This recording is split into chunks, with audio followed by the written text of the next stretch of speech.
Helo, fy enw I yw Llunos Lee. A fy enw I ydy Owain Wyn Evans.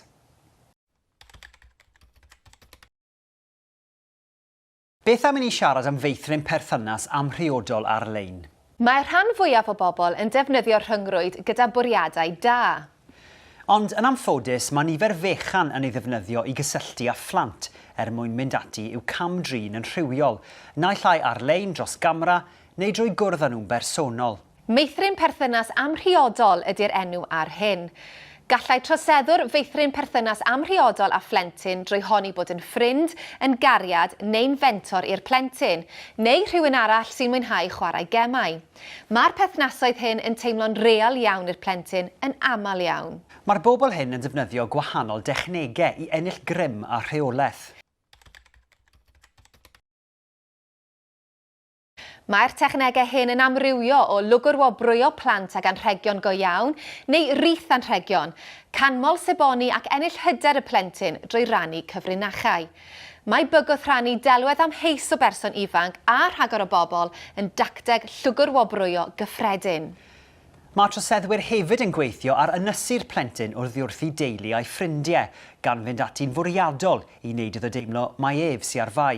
Gall meithrin perthynas amhriodol gymryd misoedd i ddigwydd, neu gall ddigwydd mewn ychydig funudau. Yn naill ffordd neu'r llall, cofiwch, os bydd rhywun yn meithrin perthynas amhriodol â phlentyn, nid yw fyth yn fai ar y plentyn.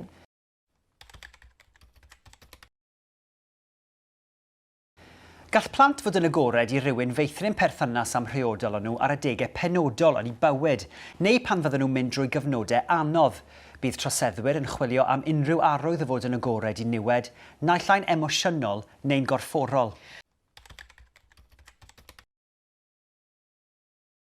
Os bydd rhywun yn meithrin perthynas amhriodol â phlentyn, mae'r plentyn hwnnw'n debygol o ddangos arwyddion nad yw pethau'n hollol iawn.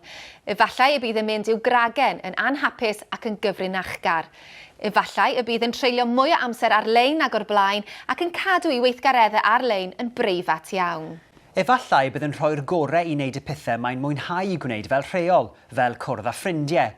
Efallai na fydd mor agored ag arfer a'i rieni ac oedolion eraill y mae'n ymddiried ynddyn nhw, ac na fydd yn siarad cymaint â nhw. Chi sy'n adnabod eich plentyn orau. Os ydych plentyn yn ymddwyn yn groes i'w natur, dilynwch eich greddf ac ewch ar drywydd y mater.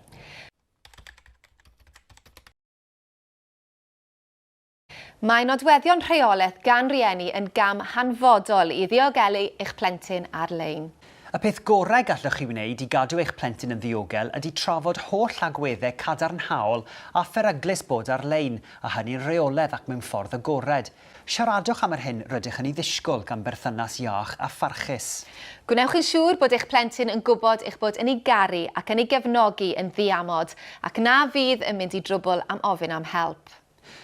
Os ydych chi'n ame bod rhywun yn meithrin perthynas amhriodol a'ch plentyn, rhowch wybod i'r heddlu neu'r NSPCC ar unwaith.